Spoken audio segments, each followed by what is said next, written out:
It had begun to seem to Graham, in this, the 12th year of his second marriage, that he and his wife lived in parallel universes. And worse, it seemed his universe was lonely and arid, and hers was densely populated with armies of friends and acquaintances and other people he did not know. Here they were, grocery shopping in Fairway on a Saturday morning, a normal married thing to do together, although Graham could not help noticing they were not doing it together. His wife, Audra, spent almost the whole time talking to people she knew. It was like accompanying a visiting dignitary of some sort, or maybe a presidential hopeful, while he did the normal shopping. First, in the produce section, they saw some woman with a baby in a stroller, and Audra said, "Oh, hi, how are you? Are you going to that thing on Tuesday?" And the woman said, "I don't know, because there's that other meeting." And Audra said, "I thought that got canceled." And the woman said, "No, it's still on." And Audra said, "I wish they wouldn't double book this stuff." And the woman said, "I know." And Audra said, "Well, if we don't go, will everyone say bad things about us?" And the woman said, "Probably." And it wasn't that Graham wasn't paying attention. It wasn't that he missed the specifics. It was that there were no specifics. That was the way they actually talked.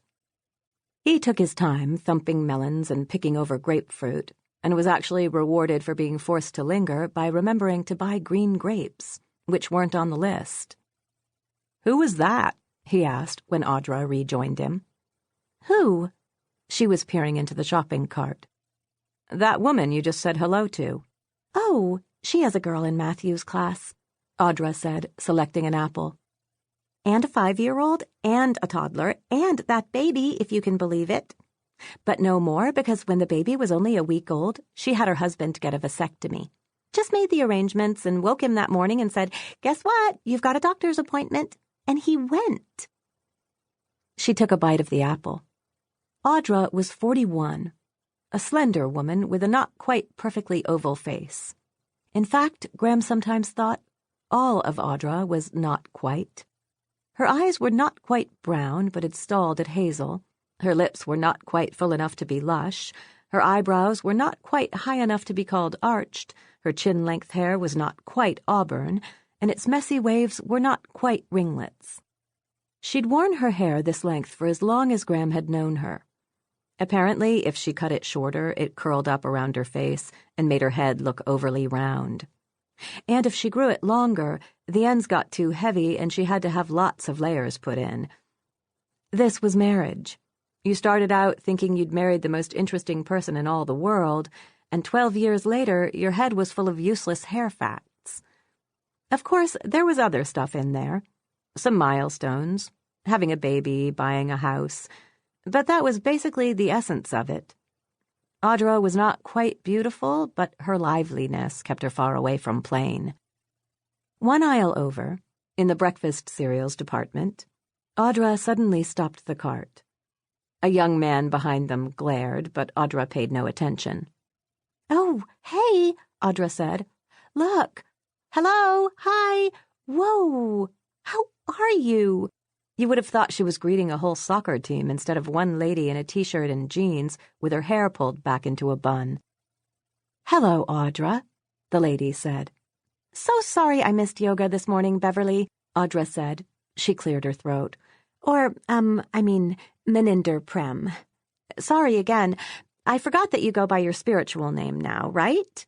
Even in the supermarket?" "You can call me Beverly," the lady said neutrally. "But please remember that I have a no-refund policy for late cancellations and no-shows." "Of course," Audra said. "It's just that this morning we had a slight, well, I don't know if you would call it a family emergency, more of a family situation, regarding my mother-in-law and an ancient jar of capers in her fridge and a trip to the hospital." Audra's tendency to lie could still shock Graham. His mother lived in Ohio, and as far as he knew, she was perfectly healthy, although she did have a habit of leaving things in the refrigerator for a terrifyingly long time. "I'm sorry to hear that," Beverly said. There seemed to be more to say, but she wasn't saying it. "Yes," Audra said. There seemed to be more for her to say, too, but she wasn't saying it either. Finally, she made a fluttery little gesture and said, "Beverly, this is my husband, Graham. Graham, this is my yoga teacher, Beverly." Graham smiled politely and shook hands with Beverly, who looked him up and down, her eyelids flickering. He was 15 years older than Audra, and he could tell that Beverly was thinking, "Oh, it's one of those marriages." Graham wanted to tell her that it wasn't one of those marriages, that his relationship with Audra was so special and unique, even he didn't know what it was. But he'd given up on trying to communicate that long ago. He was tall and in good shape, with the hair at his temples just starting to go gray, but he suddenly felt tempted to stand up straighter. Was it just Graham, or was Beverly awfully judgmental, especially for a yoga teacher? "So anyway," Audra said, "see you next week, Beverly."